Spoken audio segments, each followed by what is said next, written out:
Bridge 25 Forward, super excited to announce the first keynote in an incredible lineup of speakers soon to be revealed. The inimitable Saucony Global CMO, Joy Allen Altemer, can't wait for Joy to share how she leads the Saucony brand with intention around culture and inclusion. And this is Joy Allen Altemer, Chief Global Marketing Officer, representing the brand without misrepresenting culture is what she's going to be speaking on. Bridge 25 is going to be unapologetically indelible, determined, and audacious. From the politicization of DEI to the fight for democracy, to how we all get back to the business of inclusion to drive growth, Bridge 25 will have it all. Don't just take it from us, hear what last year's attendees think. Already counting down to Bridge 25, bringing together marketing and DEI leaders at the Bridge Conference is a brilliant approach to driving transformation. I leave each year energized and armed with insights that enable me to create real business impact, says Jennifer Warren, the VP Global Brand and Creative at Indeed. Mission inspired, I'm coming away from this event feeling really optimistic. This is actually one of the few events that I've been to where the lens has been mission driven. I'm feeling refreshed by what I'm seeing and inspired by all the people here, says Deborah Ye, the Global Chief Marketing Officer at Sephora. And then they have their little partners in their email here: Ads Mobile, Discover, Indeed, Direct Digital Holdings, Gap Inc., Extreme Reach, and Gale and Gaio are all sponsors on their getaway in May, not March.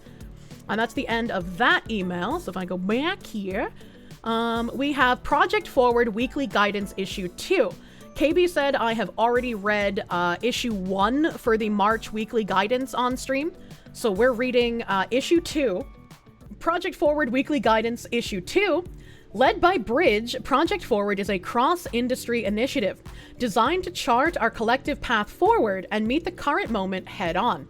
In partnership with top experts in academia, law, and our board members, we are dedicated to equipping, educating, and empowering leaders in diversity, equity, and inclusion, marketing, and business to continue to drive inclusive innovation and sustainable growth. Every Friday, Project Forward provides critical updates on executive orders and legislative developments, featuring legal interpretations from Stacey Hawkins, Esquire, so lawyer, Diversity and Employment Practices consultant and Rutgers professor of law, as well as Jessica Golden Cortez, partner, labor, and employee group Davis and Gilbert LLP. We also include the Bridge point of view and tangible actions to consider. We encourage our community to remain informed and proactive. If you have questions or insights, please email their little email thing. Project Forward updates should not be considered as legal advice or counsel. They're for educational and instructive purposes only, to aid our understanding about how best to actively continue our mission in response to this moment. That's so you can't sue them. Among the dozens of executive orders President Donald Trump issued in his first few days in office were those targeting DEI and LGBTQ+ protections. Specifically, the Ending Radical and Wasteful Government DEI Programs and Preferencing Executive Order 14151. Ending Illegal Discrimination and Restoring Merit-Based Executive Order 14173. Defending Women from Gender Ideology Extremism and Restoring Biological Truth to the Federal Government, which is Executive Order 14168. The legal interpretation: federal court pauses significant portion of Trump's executive orders for ending illegal discrimination and restoring merit-based opportunity. On February 3rd, 2025, a coalition of plaintiffs featuring the National Association of Diversity Officers in Higher Education, American Association of University Professors, Restaurant Opportunity Centers United, and the Mayor and City Council of Baltimore, Maryland, the Plaintiffs Coalition, brought a lawsuit in Maryland federal court challenging the constitutionality of Trump's executive orders. On Friday, February 21st, a Maryland federal judge granted a nationwide preliminary injunction blocking enforcement of 3 key provisions of the new administration's executive orders, which directed all federal agencies to terminate equity-related grants or contracts. 2, federal agencies to require future grant award recipients and federal contractors to certify that they do not operate any programs promoting DEI. And 3, the Attorney General to take action to deter alleged illegal DEI against some of the nation's largest companies and universities. Which is really weird that somehow a judge blocked the enforcement of inherently discriminatory things on a constitutionality basis. Because equity is not a part of the Constitution, so I'm very confused on how this got an injunction in the first place. On March 3rd, 2025, a federal district court in Maryland denied the government's request to permit the enjoined provisions of the executive orders to go into effect pending its appeal of the injunction, filed on February 24th, 2025. The government's motion was denied for the same reasons that it granted the injunction in the first place, due to constitutional deficiencies. Which again, doesn't make sense to me. This judge is going to get cooked on appeal. He's trying to legislate from the bench. That's what it feels like. The judge reiterated that plaintiffs have shown a strong likelihood of success on the merits with respect to at least their claims that the executive orders contain unconstitutionally vague language, and explained that there are 4 factors relevant to the issuance of a stay pending approval. Whether the stay applicant has made a strong showing that he is likely to succeed on the merits. 2, whether the applicant will be irreparably injured absent a stay. 3, whether issuance of the stay will subsequently injure the other parties interested in the proceeding. And 4, where the public interest lies. Publicly appointed judges. Any judge doing this should be disbarred. I can't disagree with you, because this feels very strange to try and block promotion of equality and say that you need to have these preferences and this discrimination, and then try to use the Constitution to push through discrimination in this manner. Like, it's very weird. It's very strange to me. The bridge point of view on this says, despite the intended chaos caused by the issuance of multiple executive orders, it is critical to remember some key facts when reviewing your DEI practices. 1, an executive order is a directive for how the federal government must act under the law. In and of itself, it does not have the force of law. Therefore, executive orders can be overturned if they violate federal or constitutional law, as evidenced above. In the week 1 Project Forward briefing we read, she basically was breaking down how the executive orders do not matter for the private sector, and she's completely correct about that. The executive orders only cover the federal sector and places that receive federal funding. So the first thing we read about Project Forward was basically her and the lawyers instructing private sector companies on how the executive orders do not apply to them and how they can change their language and keep doing the DEI work while also making sure that they are airtight in case the federal government tries to overreach into the private sector.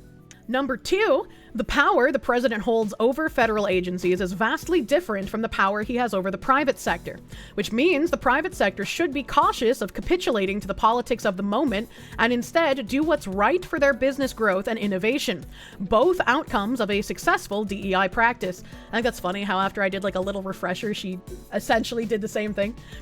Number 3, the Civil Rights Act and the legal protections it affords remains unchanged and therefore essential for employers to continue to abide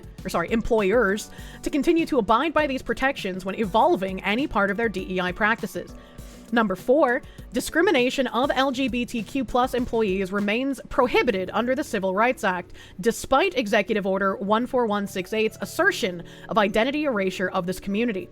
Notwithstanding the above, we recognize that the intentional effect to scare the private sector into abandoning their DEI initiatives is a reality companies are forced to weigh. These are complicated times, and often each decision presents a potential action from both sides of the issue, those in favor of maintaining the practice and those looking to eradicate it. Our guidance is threefold. Number 1, review your company values and be steadfast in allowing those to guide your commitments to the culture you build. Number 2, partner with your DEI and legal teams to mitigate risk. Number 3, understand the business opportunity and evolve your DEI practice to meet those objectives. There are unironically people now saying that autogynephilia isn't real. It's a made-up word used to discredit trans people. And these are once again, like we were talking about the fucking pedophilic OCD kind of thing. These are people who are going to lie about the language to try and continue using an identity for their own purposes. These are the disingenuous people. Back down here, San Francisco AIDS Foundation versus Trump. Multiple LGBTQ plus rights organizations led by Lambda Legal Defense and Education Fund have filed a lawsuit in San Francisco federal court challenging the same 3 executive orders: Executive Order 14151, 14173, and 14168. According to Lambda Legal, these executive orders seek to erase transgender people from public life, defund the organizations that provide them with life-saving services, terminate equity-related grants essential to the health and lives of other underserved communities, including communities of color and people living with HIV. Yeah, I don't really care. Everything equity-related should be abolished, completely gone. We should not have equity. We should want equality, and especially equality of opportunity. Trying to have equity of outcome is going to make everyone worse off. Legal interpretation. The lawsuit alleges that the executive orders are unlawful on many of the same grounds asserted in the lawsuit referenced above in Baltimore federal court against the DEI executive order by a coalition of organizations led by the National Association of Diversity Officers in Higher Education. And this is another thing, right? There are people who are just like, oh, Trump is in office, you guys have all the power now. And it's like, if Marxists have captured literally every institution from education to our government sectors, and we're still having to fight to bring equality and merit back into these systems, we're still fighting the actual power structure. It doesn't matter that, like, our president is the figurehead right now. There's a lot that needs dismantling that he can't just wave a magic wand and do.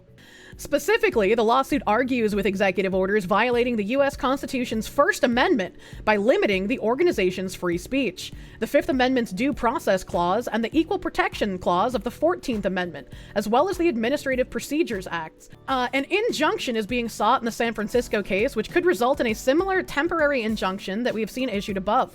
Additionally, in a separate but related case, a federal judge issued a preliminary injunction on Tuesday, March 4th, blocking enforcement of the Trump administration's Executive Order 14187, which threatens federal funding for institutions that provide gender-affirming care for anyone under 19.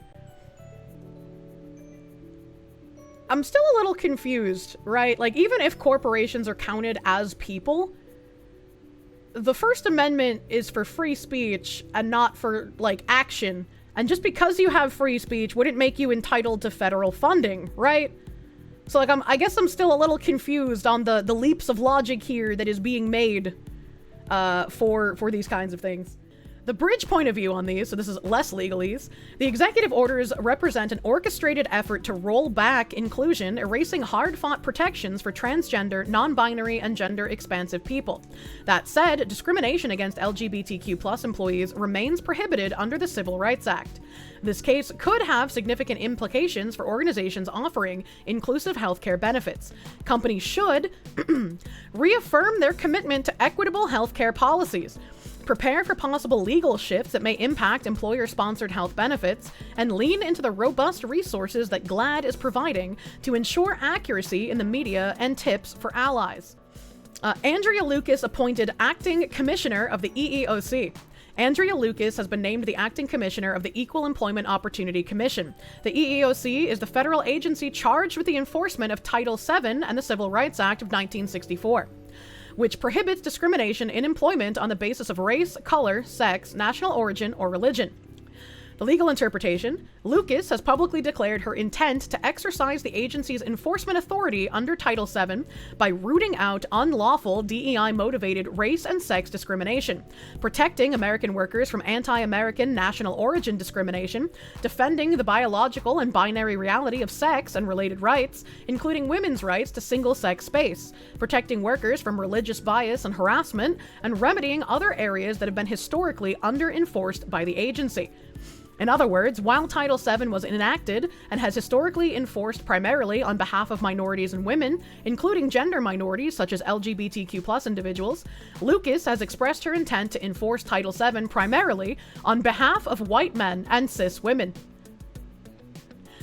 I like how these fucking absolute ideological freaks can read, "We don't want anything based on race and sex. We don't want discrimination. We don't want anti-American fucking companies, right? We don't want the companies placed in America not hiring Americans because they don't want to pay a real living wage. We don't want any discrimination. By the way, fucking binary biological sex is real. And somehow they're just like, oh, this is for white men and cis women. Everyone else is going to get fucked.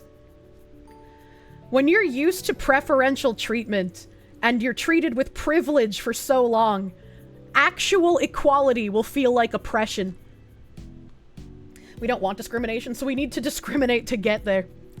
This enforcement strategy may result in charges of discrimination and/or harassment being filed on behalf of cis women or Christian employees, challenging workplace policies or practices that accommodate LGBTQ+ workers, such as gender-inclusive restrooms or the use of preferred names or pronouns for non-binary or transgender individuals. Good. I hope this does result in charges of discrimination and harassment being filed by cis women and Christian employees, because they probably have been told to just shut the fuck up when they filed these issues previously with their HR. And these people, I would imagine, aren't even going to be campaigning to get anyone fired. Whereas all of the people who would have meltdowns over even accidental misgendering would want people fired from their jobs. And she means people who are being discriminated against. Yeah, exactly. She's like, the people who are actually being discriminated against might actually stand up for themselves, and that's bad. The dreaded fucking white males. The bridge point of view. The most recent Supreme Court decision, Bostock versus Clayton County, held that Title VII of the Civil Rights Act prohibits employment discrimination on the basis of sex, and that encompasses adverse employment actions on the basis of sexual orientation or gender identity. While the EEOC has recently pulled down a number of online resources on LGBTQ+ worker protections, among them several informational pages on Bostock, this does not mean the laws these documents discuss are any less enforceable. In fact, it is also always important to remember that the EEOC cannot reverse state and local anti-discrimination laws. While the EOs have not terminated existing protections for LGBTQ+ employees, the actions themselves and the dehumanizing language they employ are extremely harmful to employees in this protected group. We recommend that employers, and before I read that, it's dehumanizing to recognize biological reality is a crazy thing to state. It's dehumanizing that the people who have actually been discriminated against for the last decade plus might actually stand up for themselves so they don't get discriminated against anymore, and we can't let that happen to our little precious protected group. We can't have people file harassment charges against them. Reality is dehumanizing, fucking noted. And 2 + 2 is 4 is so dehumanizing. It's actually insane, dude. I also enjoy how, once again, like with the getting rid of DEI in the federal sector, they're also reminded that even if these executive orders go into action, if you have state and local laws that are contrary to the executive order, they're saying, like, you can try and use that as, like, a loophole to not comply with the executive order instead. Why is it that the left is all about boosting women's rights when it comes to them as a minority or abortions, for example, but completely ignore women's rights and concerns when it comes to anything dealing with the transgender community? Because, again, these aren't transgender people. These are Marxists. These are Marxists using identity, both in feminism and with the transgender community. They're using this to push their politics. They don't actually care about women. They care about how divisive some of these topics are. They don't actually care about transgender people. They care about being able to use it as a cudgel to silence people and push their politics. It's just like Black Lives Matter did not care about black people. Look at all of the small business owners who were black people who lost their entire livelihoods in the fiery but mostly peaceful protests. Black Lives Matter does not care about black people. They cared about enriching themselves and their families and pushing Marxism. The people who made the group, they had tons of literature online, and they even said in an interview that they are avowed Marxists, and that the point, their goal, is to bring Marxism widespread to the United States. Like, they openly say these things, and then people are still like, you can't call it Marxism. Nobody will listen to that word. So, Bridge recommends remain vigilant to ensure there's a zero-tolerance workplace policy for harassment, including derogatory statements or insults toward these employees. Yeah, that's right.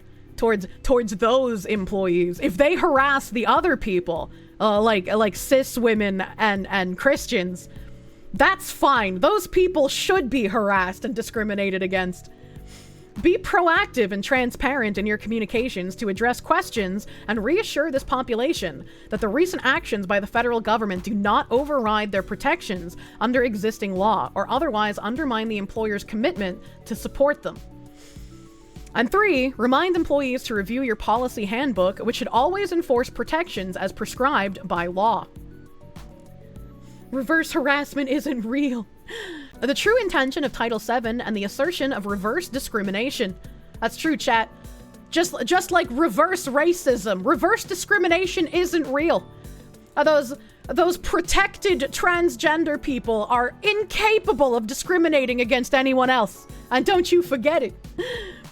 In the case of Demert versus City of Seattle, plaintiff Joshua Demert, a white man, alleged that his employer, defendant City of Seattle, discriminated against him because of his race, arguing that the city's Race and Social Justice Initiative, or RSJI, the city's DEI program, created a hostile work environment.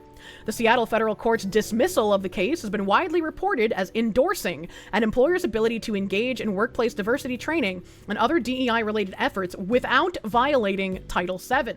There's no such thing as reverse discrimination. There's just discrimination. I agree with you. And I hate when people talk about reverse racism or reverse discrimination because there is no reverse.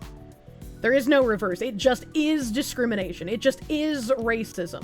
There are no people that are in some sort of like class that it is okay to be racist or discriminate against them. This is making your head hurt. The legal interpretation. It's important to note, however, this is just one of many cases that have been filed challenging workplace diversity training and other DEI-related efforts in the last several years. These cases have generated mixed results, with some courts similarly finding in favor of the employer, while other courts have indicated a willingness to rule in favor of these challenges. Which is really weird to me. Imagine being discriminated against and working in a hostile workplace because you're white and everyone in your workplace has been told that they are victims and white people are evil and that you can't discriminate or be racist to white people. Like, you're barely even human if you're white, right? So, like, imagine going to court and being like, this is what's happening here, this is what I've been experiencing, and this is just plainly discrimination. And the judge also just looks you straight in the face and goes, well, I see here you're a white male, so that's actually impossible for you to be discriminated against. Your employer is correct. Moreover, the legal landscape continues to shift as the Supreme Court continues to decide cases that have a bearing on the applicable legal standards in the Title VII cases. Last term, the Supreme Court decided a case addressing the proper standard for establishing a claim of discrimination under Title VII, which made it easier to challenge employment actions, even if they do not result in any substantial harm to an employee. That's interesting. That's interesting.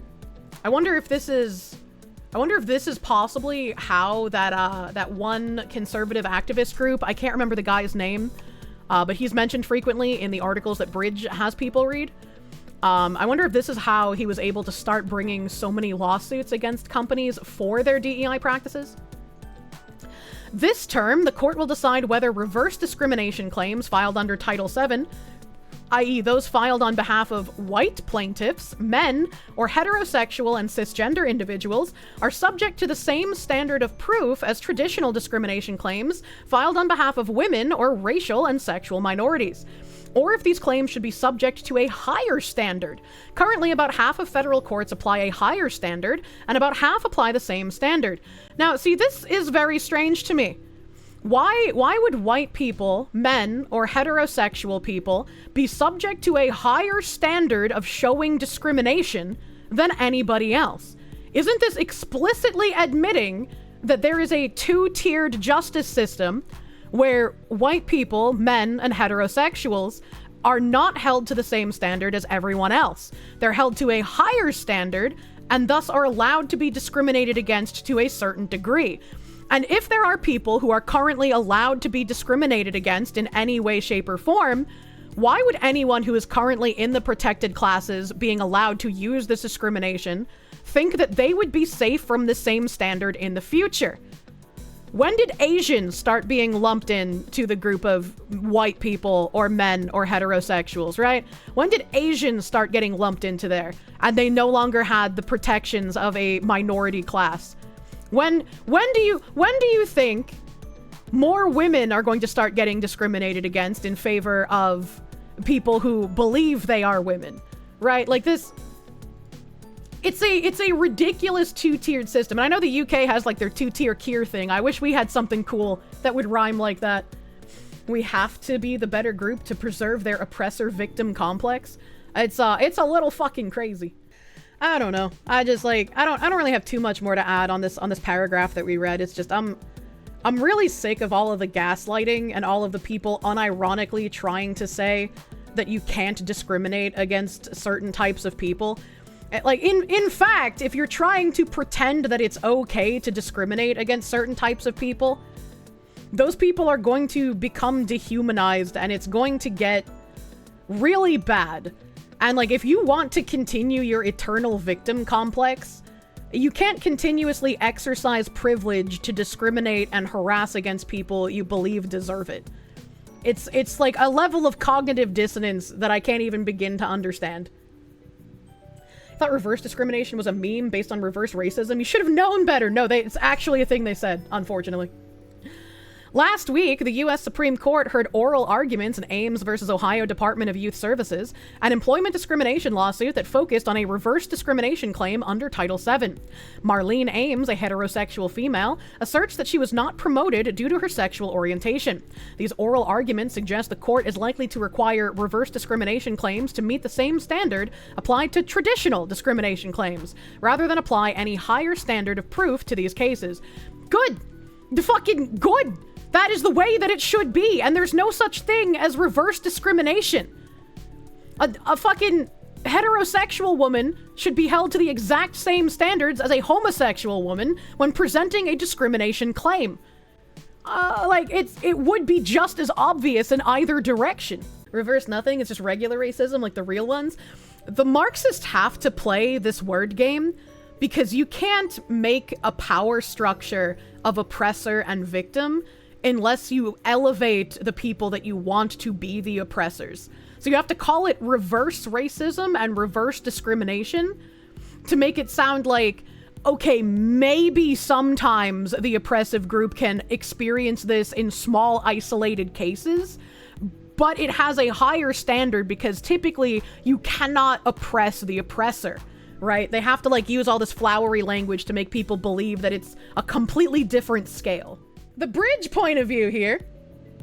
While the shifts and inconsistencies in ruling around discrimination and reverse discrimination cases are inevitable in this current environment, what did she mean by this? These cases underscore the importance of designing DEI programs as they were always intended. Inclusive. Cat raid. What the hell is a spicy cat raid? Inclusive, equitable, and legally sound. Moomy playing games. Thank you for the raid. Welcome, Raiders. Welcome, Raiders. I think it's really funny how in the same breath they're saying that it should be okay to discriminate against white people and men and heterosexuals. They then use the word inclusive. Inclusive, but only specific people. Some people are more inclusive than others. Finally understand what they mean by inclusive. No escape, pretty much. Pretty much. You will not escape. That's also why, the things like gentrification and white flight are both equally demonized. You're fucking damned if you move in, you piece of shit, but also if you move out, you're racist. Additionally, the assertion that merit-based hiring is contrary to DEI practices is a false narrative. DEI practitioners have not advocated for hiring unqualified individuals. The role of DEI is to break the systemic structures that have historically excluded qualified talent and expand opportunities to those who have been arbitrarily denied access. Merit and DEI have never been mutually exclusive. First of all, they're a liar. Second of all, they are arbitrarily denying access to people right now based on them being white or male or hetero, which is kind of funny. To safeguard against these complexities, companies should, as always, ensure all programs and initiatives comply with existing law. 2, review your practices to ensure they do not include numerical quotas and targets.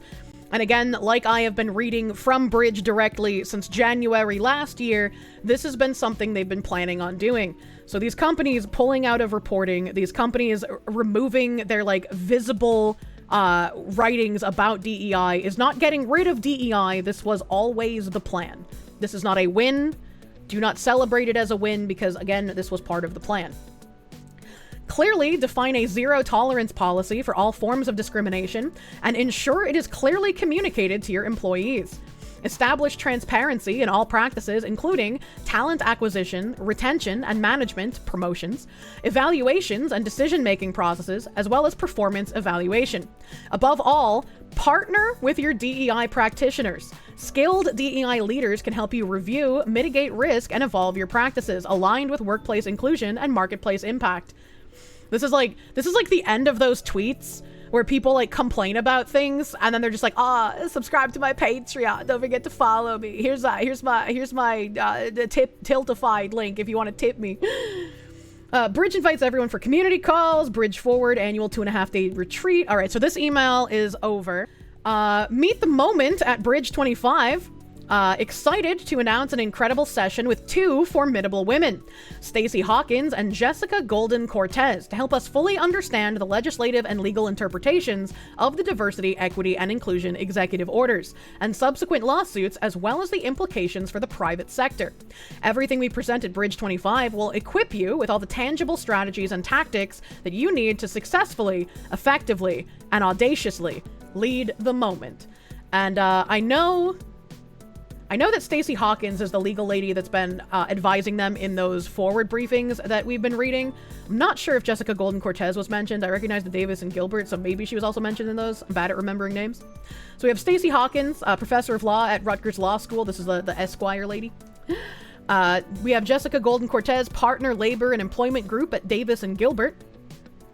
Absolutely not to be missed, Danielle Wright will moderate this discussion on understanding the opportunity and risk in this moment. Moderated by Danielle Wright, who is the VP, Chief Diversity and Inclusion Officer at Scripps. And then this is just the register today. Again, they have their partners listed here at the end of the email. Prepare to be inspired! Meet our extraordinary Bridge 25 storytellers. How I Became a Man.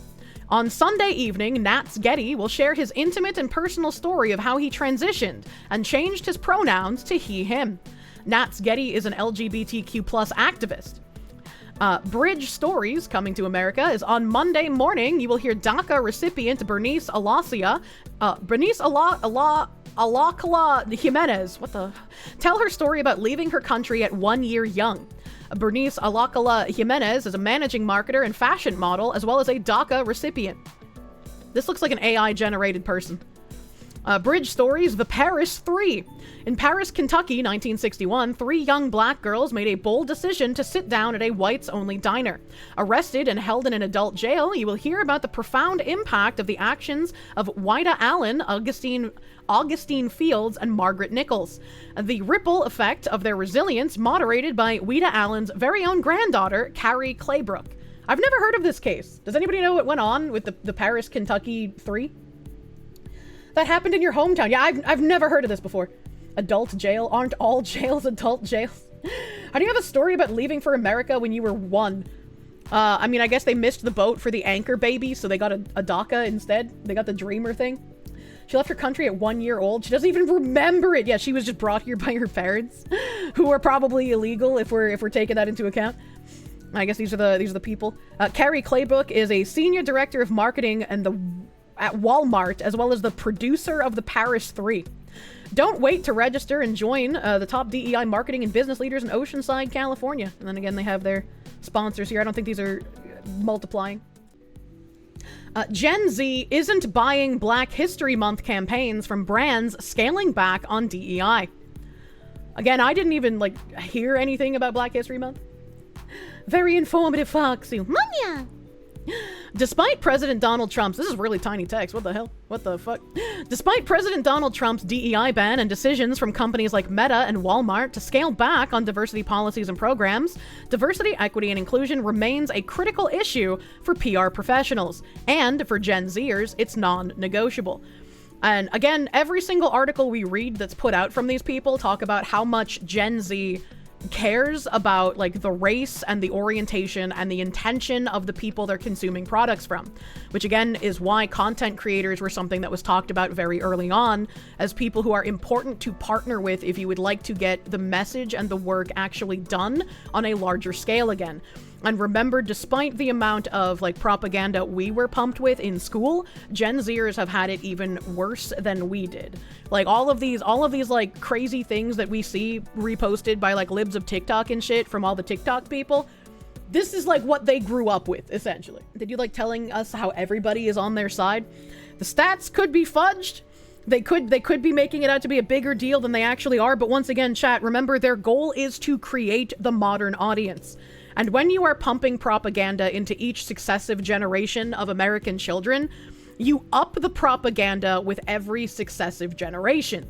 So this is why we're inundated with so many people identifying as certain things, trying to become part of protected classes when they obviously aren't. They like genuinely believe in these things. Again, this is why like we all talk about how, you know, we shouldn't ever be subjected to seeing a minor's opinion online. But there's all these tweets people repost of minors claiming people are like racist or sexist or like going after people's sponsors themselves, right? Like this, they are worse off than we are, and the generation below them is going to be worse off than Gen Zers are. Right? Like, even if there are some people who have broken from the Matrix, there's a reason propaganda works so well. There's a reason we're in the dire straits we're in current year. It's trying to induce the Puss in Boots effect, lie enough and it could become true. It's like, I definitely think that you have to be... I think it's a dangerous mentality to just completely say, oh, they're obviously lying about this, because again...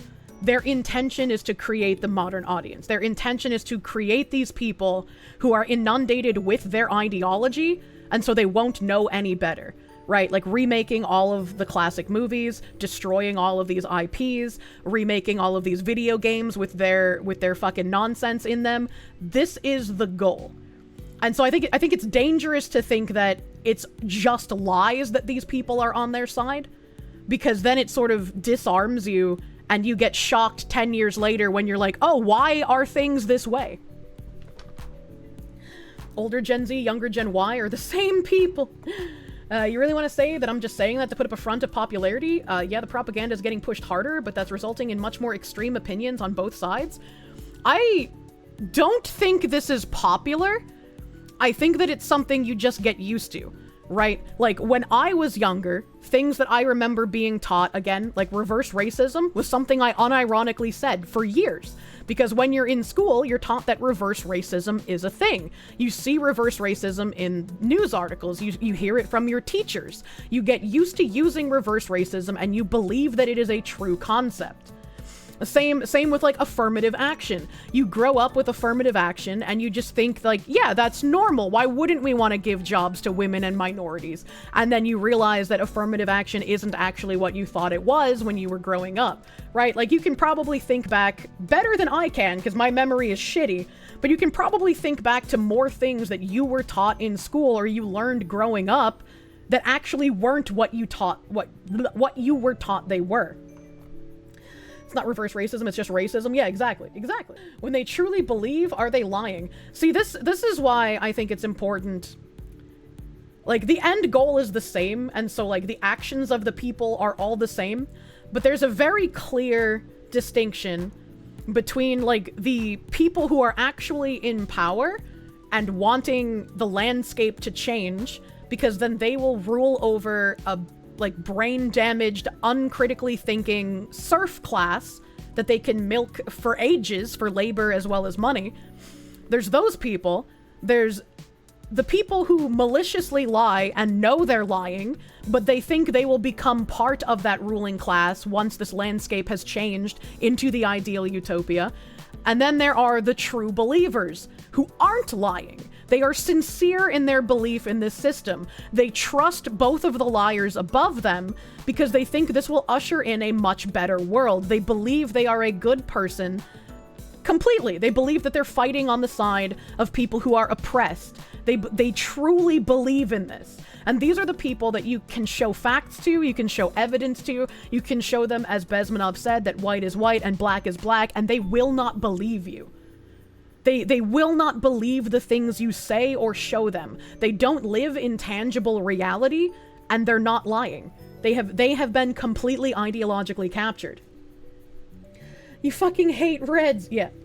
So it's like, even if they're not lying, their actions are still the same as the liars, and the outcome is also the same. But it's an interesting thing, right, to notice which is which. It's the Crusades all over again. They're gonna usher in a true hell on earth. I mean, absolutely. I was like, real communism hasn't been tried. You see this clearly whenever there's a cop shooting. They don't watch the video, even if you try to show them. Yeah, absolutely. There are still people that parrot, like, the hands up, don't shoot shit. Video games taught you how to abstract the hell out of affirmative action and call it what it was, decades ahead of the curve. Yeah. As brands and their agency partners continue to walk back on initiatives and reevaluate language around DEI, the communications industry faces a pivotal decision: stay silent or push for inclusive, meaningful representation in their campaigns. Gen Z professionals leverage platforms like TikTok and Instagram to participate in conversations, amplify voices, challenge norms, and demand more than surface-level change. So what you're saying is that these are your largest platforms to disseminate the propaganda that you want people to consume. Interesting. Interesting. To meet those demands, brands need to show up in ways that go beyond social media moments and align communication strategies with companies' public commitments by creating purpose-driven campaigns that showcase values, uplift audience voices, and align with social causes in ways that go beyond aesthetics. Dove's 2023 Code My Crown campaign, for example, highlighted the company's dedication to showcasing diverse and accurate depictions of hair through its instructional guide that taught developers to code black hair texture and protective styles in video games. The campaign put DEI imperatives at its center to create more inclusive beauty standards in real and alternative realities, showing its commitment to the brand's black consumers. I'm wondering what the hairstyles look like, because I agree, typically there's that like one weird braided half hairstyle, and I think they need more than that. Cat raid. What the hell is this? Are these 3D models? Raid? Dove has teamed with open source Afro Hair Library, a user-friendly curated 3D model database of black hairstyles. Launch Code My Crown, free guide to coding black hair textures and protective styles in video games. That's an interesting thing. That's an interesting thing. Yeah. Dove cited data that showed 85% of black gamers believe video games poorly represent textured hair, and more than 90% said they would welcome seeing characters reflective of their own experiences. I was like, I can absolutely agree with having more hairstyles, right? I can agree with more hairstyles. I don't know how this was funded. But I have the same issue where, like, they don't have long hairstyles in games either. Because long hair is difficult to I guess, have interact with, like, all the armor pieces and whatnot. I don't know what a protective style is, you know? I don't know what that means. Isn't Dove a soap company? Why are they getting involved in games? I have no idea. I have absolutely no idea. Yet all we get is the broccoli style. Yeah, that's what I'm saying. That's what I'm saying. Like, I'm all for more fucking hairstyles in games. Please give me longer hairstyles, man. Long hair often has clipping problems. Yeah, but I mean, like, I'd like more. Hey, I think it's retarded. The hairstyles and stuff should fit the story and the background in a world. No. I agree with you. Right, I agree with you, but when you have a game that has a character creator, right, unless it's going for like a specific time period, so it's all time period accurate hairstyles, I think the more options, the better, right? That's always been my opinion. The more options in a game that has a character creator, the better. Unilever, they're deep in the DEI sauce. Yeah, Unilever's kind of fucking gone crazy, man. Kirsche needs the Twin Tails hair option. I hate how all the Twin Tails hair options are always super fucking short, man. I hate him. It's a technical problem, not bias. Hair is difficult to pull off. Oh no, again, I know it's more a technical problem, not a specific bias. But I still like more options in games that have character creator. The campaign put DEI imperatives at its center to create more inclusive beauty standards in real and alternative realities, showing its commitment to the brand's black consumers. I don't know what that has to do with beauty standards, but it's just like more options in character creator good. You don't have to make it some sort of like a weird thing. Companies that fail to consider these diverse perspectives often face negative effects on their brand reputation. Target is known to partner with Black-owned brands and businesses and promotes an annual Black History Month collection.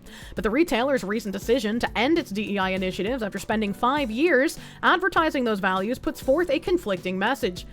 Again, I'm still incredibly surprised after how many Targets were burned in the Summer of Love that they, like, quadrupled down on the, like, yeah, we want to do this DEI stuff. It's like, it's not gonna save your shops, guy. Either way, they're not doing this for more options in the character creator. This is blatantly about DEI. Yeah, no, it's a weird thing. It's a weird thing. I mean, you always play a cast, a robot for life, man, but PSO2 has an amazing character creator. I played cast as well. I made myself a robot foxu. I can't wait to see how it plays out in the courts. I also would like them to stop restricting, like, hip and booba sliders. It's really weird that they, like, push for DEI in character creators, but then also want to restrict certain things. Like, it's a very weird, like, takeover of, we actually don't want more options. We want to replace your options with what we believe the correct beauty standard is. And that's where I take, like, a massive fucking issue with it. Because it's like, I would be all in agreement for more options. I've talked about it before. Again, when I was partnered with Gameforge, and they were the publisher for Swords of Legends, which is a Chinese-developed MMO. It's shut down now. It doesn't exist anymore. But in that game, because it was Chinese-developed, they only had, like, light skin tones. And they only had, like, a very small subset of, like, eye and hair colors. And we, as, like, the creators who were early on being able to play this in its alpha stage, we were like, hey, Gameforge, we're not sure if you're going to be able to do anything about this, but we feel like adding more eye color and adding more hair color and adding more skin color are things that, you know, Westerners would want in this game. And Gameforge, you know, made that case to the Chinese developers, and when the game released, we did get that. We got more hair colors, we got more eye colors, and we got more skin colors. So, like, this... it can be a good thing if you're asking for it in just, like, don't remove any options, please just add more. I think it was Lost Ark, maybe? I can't remember if it was Lost Ark or Blue Protocol. One of those two had the issue where people wanted to add more options, but in adding more options, they actually removed a bunch of, like, the Asian faces, and they removed some of the, like, skin tones as well. And it's like, no, you can add more things and make it more robust, but don't remove any of the options that are actually there. That's fucking weird. Unfortunately, true games are only indie, 100% indie. Probably Lost Ark. I know Lost Ark had all of the issues with, like, clothing censorship as well as race swapping. The race swapping was so fucking egregious in Lost Ark. Like, it was disgustingly egregious, especially because the characters that they were race swapping were, like, important, affection-based NPCs that you could actually, like, form relationships with. And one of the women that they turned into a black woman from, like, I think she was Korean, she just looked like she had been dunked in an oil slick. Like, it was unironically, like, racist looking. You got fired from your job at Target because you said in passing that Juneteenth wasn't a real holiday and it upset a young black lady in HR. Company can't burn fast enough. I'm sorry you lost your job for a really pathetic reason. I agree with you, it's not a real holiday. Is that why there's only one Asian guy preset? Insert Chinese washing machine commercial. People on the right and Christian don't want ridiculous-ass physics, but that option is not censorship. If Christians don't want to buy your Gooner game, we won't. Yeah, and, like, I don't have a problem if people don't want to buy Gooner game, but, like, if people start campaigning for, like, video game characters needing to be covered up, that's where I draw issue. Especially because I've played Korean MMOs basically my entire life since I had access to the internet. Every single one of them has been censored in some way, and I completely disagree with that. If you don't want to look at something that's lewd in the game, just don't use that armor. Just don't use that cosmetic. Like, you shouldn't campaign to get other people to not have that thing. That's weird to me. And if you don't like the overall aesthetic of the game, you're not entitled to play it. You shouldn't have like a campaign to make developers censor things just so you can play their game. If you want to censor it for yourself, that's what mods are for. You can get it done for you and everyone else can still have what they want. Yeah, like if for some reason it's really that big of a deal and like they really need to have, you know, the censorship campaign, just make it a fucking toggle, dude. Like, leave everything uncensored by default and then have, like, a toggle where, like, the booba are covered up more. I think it's fucking stupid, right? I think it's, like, ridiculous. Like, you're not entitled to play that game, and that's more work for the censorship to be put in. But if that really, like, needs to happen for whatever reason, just fucking make it a toggle. And I'm gonna see people say it in chat. I agree, that would be a slippery slope, because I feel like the people who campaign for the censorship will be like, well, it's already a toggle, why don't we just make it that way in the first place? And then we won't have to do the extra work for the toggle. It's like, I would prefer that not exist, because I don't want that to happen. But if it really needed to, I guess that would be an okay compromise. It just makes you mad that you missed the chance to buy those skins on Azure Lane. I hope they come back, dude. I hope they bring those back. Ah, no. The brand trying to have it both ways, publicly celebrating Black History Month through social media posts and in-store promotions, while concurrently pulling back support for the communities they claim to uplift. I don't know what this is an image of. The latest is here with the new Black History Month collection. Target is proud to come together today and every day to celebrate Black joy with exclusive designs on our assortment of Black-owned and founded brands. Can I just say, if, like, a company is trying to use an immutable characteristic of mine to sell products, can they at least get good artists to represent me? Like, I just feel like you could have gotten a better artist.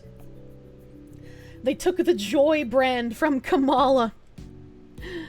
Target is just one of many brands that has publicly championed communities during commemorative months like Black History Month, while failing to show genuine, action-oriented support for those groups outside of these moments. Social media campaigns and hashtags like Boycott Target are being used to call out brand inauthenticity.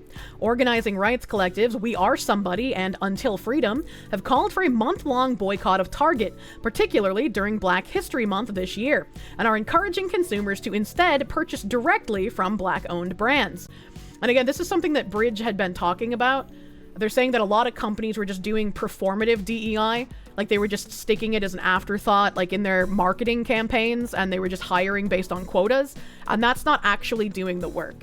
As a company, if you're going to promote DEI, which you should, in their opinion, then you need to be actually committed to doing the work and not just tacking it on as a marketing strategy. It needs to be embedded in the DNA of your company, and you need to be having this done by everyone there. It needs to be in how you make your products, how you sell your products, how you interact with the community that buys your products. It needs to be just part of your business strategy.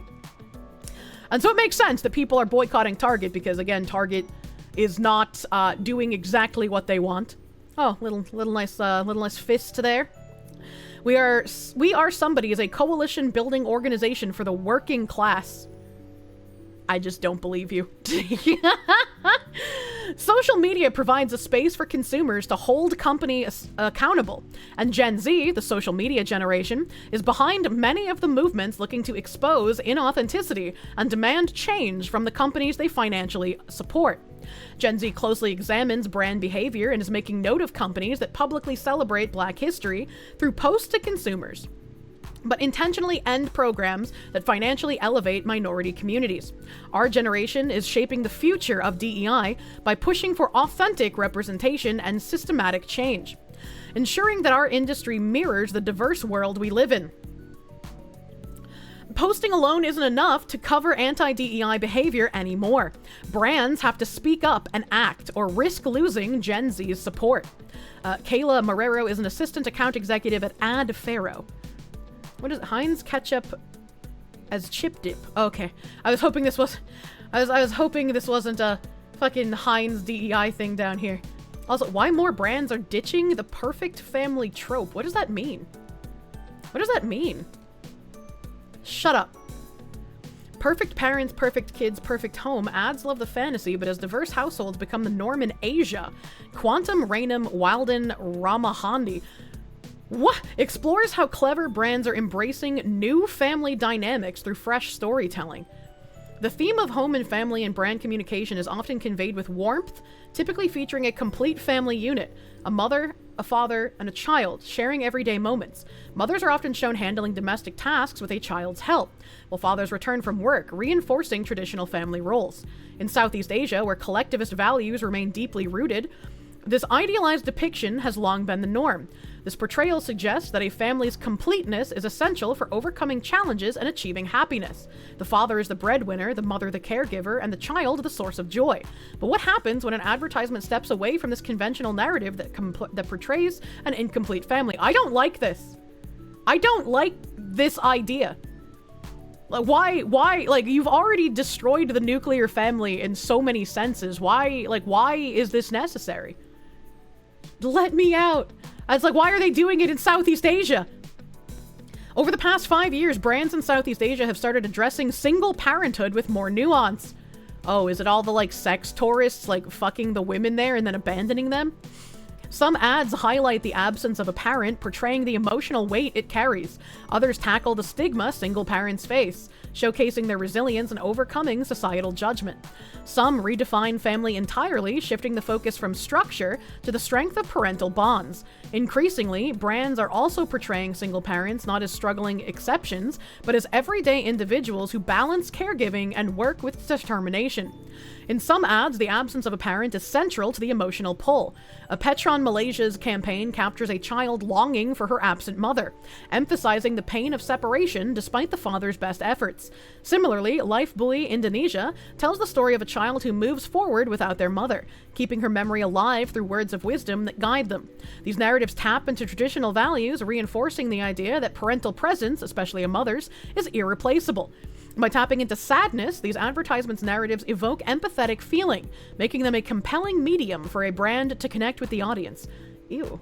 I do not like the emotional manipulation, but I guess ads have been doing that for fucking ever, right? It's like, I definitely would feel emotional, right? If there's an ad about, like, they lost their mother to death, right? Like, that's not good. Nobody likes that. Kitty! There's no... Syah, baru Syah nak There we dekat dah go. tau. Syah nak dia apa-apa tak? I don't know. I don't want you to disturb my life anymore. I'm happy with my current husband. I hope you understand. Nanti beri Syah masa raya. Sasha's birthday is approaching. Jangan boleh Please don't forget to come over. I can't promise you that. Chat, I live in America, right? So I'm used to mostly deadbeat dads, right? I have my mom as an example, and I have my uncle's ex-wife as an example of women who abandon their families. Is this common in Southeast Asia? Or is it still the same there, where it's typically the men who abandon, and then occasionally you'll have women who do it? Or is this, like, normal over there? It's ironically showing women as shit. What a weird setting. Yeah, like, I'm wondering if this is, like, a strange reversal, or if this is, like, a common thing in Southeast Asia. Marxists need to destroy the base of society for their revolution. The family is something they need to get rid of so the state can take the place, nurturing these children into the ideology. Yeah, no, that's why I'm asking, because, again, I don't know the norms in Southeast Asia, so maybe they have an abundance of women abandoning their families, but to me, this speaks more, like, knowing Western culture, this speaks more to the... Why would you get married? The women don't want the responsibility. They don't want to be a housewife. They're not going to care for the child. What is the point in getting married? You'll end up a single father, and look at how much of a struggle this is. Right? Like, it looks like it's more to split up the family unit again, but if this is a common dynamic where it's more so the women that abandon their families than the men in Southeast Asia, then maybe it's just a cultural thing that I don't understand. It's subtle, isn't it? Time for some white pill suppositories. Southeast Asia has strong family values bolstered by religion. This is highly unusual. Okay, alright. One of your friend's moms from Malaysia abandoned her family when she was really young. Right, but like I said, I know my mom and I know my uncle's ex-wife, so I have examples of women who have abandoned their family, but it's certainly not the norm in the West, and so that's why I was asking about Southeast Asia. Maybe woman hate propaganda is a thing. Oh, it definitely is a thing. It definitely is a thing. You don't know one way or another, but you do know if this aired in the States, the world would hear the echo of the re.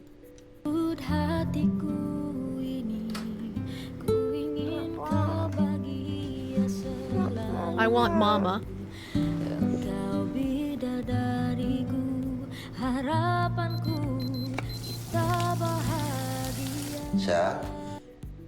Oh shit. Sorry. I clicked a button on my mouse. Oh wow, I'm magical! I put it back to the right place. How much is it the father abandoning the family versus getting kicked out? I mean, you're right. You're right. Sometimes it's the woman being manipulative and trying to turn the child against the father. Like, you're completely correct in that regard. I don't know the statistics for that. Mama is a better cook. Oh no! Don't do the dad like that, child! Who can tie your hair better? Mama? Okay. You look beautiful. Let's go.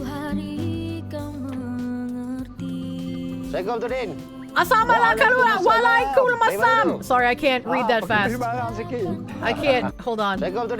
Assala mualaikum talkdin. Why is that not translated? Walaikumussalam. Kumusalam.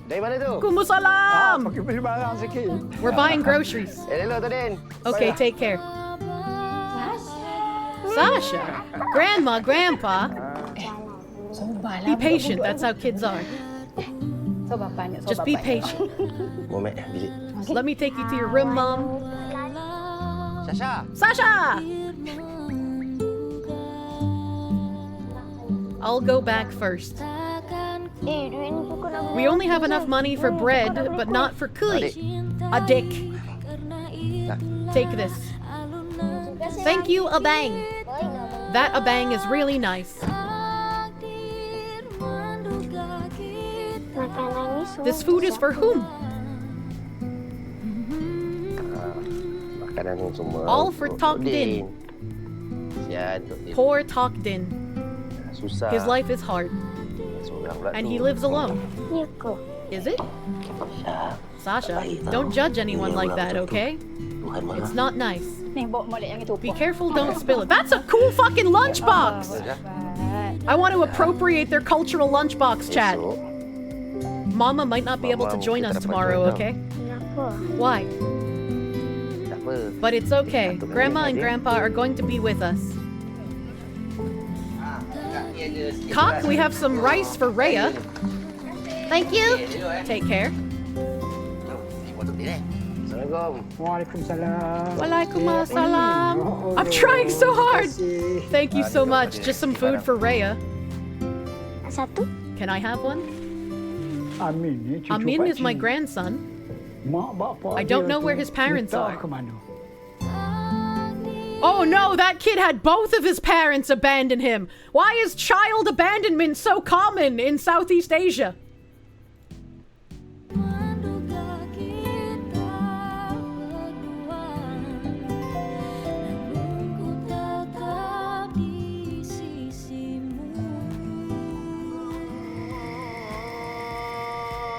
Why are we watching Southeast Asian Hallmark? This is an ad.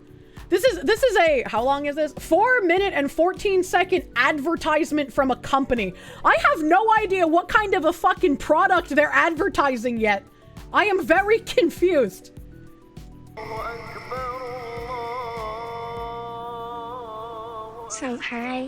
Salabat. I couldn't read the rest of it. Abba, I'm sorry. I haven't been good to you. I have Abba, Mama, Grandpa, and Grandma. I love you, Abba. Oh, Habibi. I love you too, Sasha.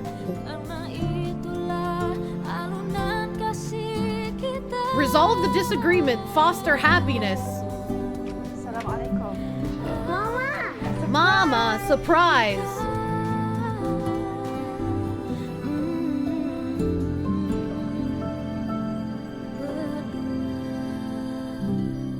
Petron, kongiskan kegemberan dengan keharmonian. I'm assuming those are names at the end there. I have no idea what product that was. I don't know what I was just sold. I'm confused. Oh, hi, good evening, Kirsche. I like your funny words, Magic Man. All these characters sound strangely like Kirsche in English. Kirsche say nyan again. What? It's a Filipino oil company. What the fuck does oil have to do with what I just watched? I was told depression. I don't understand. In patriarchal societies, being a single parent, especially a single mother, is often seen as going outside the norm. But that commercial was about a single father, and his daughter was kind of a bitch. Even if I lied to protect my mom when I was a kid, I also understood that my mom was kind of a bitch, right? So like, I didn't tend to act like my mother. How will this help us sell more oil? As a Malaysian, Kirsche, never say another Malay word ever again. Also, yes, we get ads like this all the time. Why? Give me something fun to say in Malaysian so I may butcher your language again with my Boston accent. All according to Keikaku. Women in this position frequently face intense social pressure, judgment, and stigma. Some advertisements have barely tackled this issue, portraying women as subjects of societal scrutiny, while highlighting their resilience in the face of adversary. If single mothers are a plague, please do not glorify them. Please do not present them as, like, a good societal norm. What tipped you off on your mom being crazy? Her renting your room, or you having to hide the drugs for her? You know, I started feeling bad when I just didn't have a room altogether, because before she moved to the place where, like, I had a room for a little while, but then she rented it out. She was living in a place that only had 2 bedrooms, and so I didn't even have a room. But, like, I don't know, you know? Is it right to plap single moms if it's her fault she's single? No, because you're still perpetuating the degenerate hookup culture. Just because single mothers are bad for society does not mean that you can use them. That's also kind of disgusting and degrading. Especially a single mother, that is the only one that is seen as the more normal option. What the fuck do they mean especially? Also a good point. Don't be sluts, chat. In your sea country, at least, if you get a girl pregnant, you either marry her or the girl's family will get you jailed for rape, so she removed the baby. You know, that's an interesting concept to, like, basically legally force people to get married if they end up knocking someone up. Local older women in your area are interested in free sex. Yeah, but don't do that. That's degeneracy. A widow? Yeah, if they're a widow, it's not their fault, right? If they're a widow, that's perfectly fine. I mean, it's not fine. Like, I feel bad for them. Like, I wish they weren't a widow, but I do not have the power to bring people back to life. And keep your sluttery to the fantasy domain. Exactly. Exactly. Unless they killed them. You know, there's a lot of asterisks popping up here. For example, Julie Biscuits portrays a broken family where the father neglects his responsibilities, yet the mother is blamed for not sacrificing enough to keep the family together. Many such cases. Choosing to distance herself from the extended family, she remains unwavering in her commitment to raising children. Similarly, Pampers Philippines highlights the struggles of single mothers, capturing the mother's emotional journey as she overcomes self-doubt and embraces the full weight of motherhood. Some brands move beyond loss and stigma to redefine what family means. Lockdom Philippines showcases a hardworking single mother juggling her career as a nurse while caring for her child, proving that a family's strength comes from love, not structure. Oh, that is so fucking wrong. McDonald's Philippines takes a more symbolic approach, showing a mother and child enjoying a meal together despite being surrounded by traditional families, subtly reinforcing that their bond is just as meaningful. I prefer Japan McDonald's commercials, I'm gonna be real with you. The narrative, I don't know how much of this really needs to be read, because this just seems like repeating the same thing. To stay relevant, brands must align their storytelling with these shifting realities, moving beyond old norms and ensuring their narratives embrace equality rather than marginalize certain communities. By breaking away from conventional stereotypes, brands have the opportunity to normalize diverse family structures and promote a world where parenting is defined by love, effort, and commitment, regardless of gender. I completely disagree with this. I completely disagree. I don't think we should normalize these family structures that are inherently troubling for both the parent and especially the child's development. Destroying families. I'm so sorry, Southeast Asia, that you're starting to get more of the fucking propaganda that we did back in the 80s and 90s. When I was speaking Malaysian, it sounded like I said nyan. It was what you meant earlier, by the way. Oh no. Good news is a lot of this should disappear with US aid shutdown. I certainly fucking hope so. Because, like, a lot of Asian countries have held on to, like, the strong family structure far more so than Western countries, right? Like, it's not seen as bad to live with your family into, like, older age past 18. It's expected of you to, like, help take care of your parents or your grandparents in their old age. Like, this has been something culturally, like, vastly different than what we have been sold here. And so this looks like the beginning of trying to sell Asian countries what we have been propagandized with for decades. You miss when advertisements were just trying to sell a product or service. Same. Can we go back to corporates just being evil because they want as much money as possible? Can we go back to that? I want that, actually. You miss when advertisements are trying to sell products? Yeah, dude, same. Oh, God. Philippiety is a must in Asia, for better or for worse. I don't know what that means.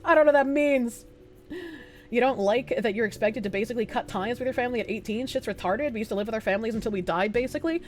I think it's wrong for parents to kick their children out at 18. I think I would like to do something sort of like what my ex's dad did with him, right? Because his dad bought him an apartment when he was born. It was like a condominium thing. So his dad was able to buy that. I'm not going to be rich enough to do exactly this, right? But like the same concept. His dad bought him a condominium when he was born. So this would be an investment.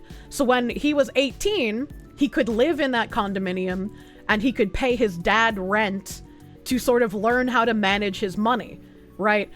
I'm not rich, so I wouldn't be able to afford to do that. But it's like when my child turns 18, I can have them like pay me a rent to live in the house, but instead of it like being evaporated, I would put it in like a savings account for them. So when they do move out, they'll have like a tiny little nest egg, and they'll also understand managing their money in like a renting kind of place. Or maybe they'll do better and they'll just get a mortgage, right? They'll just move out into a house instead of an apartment.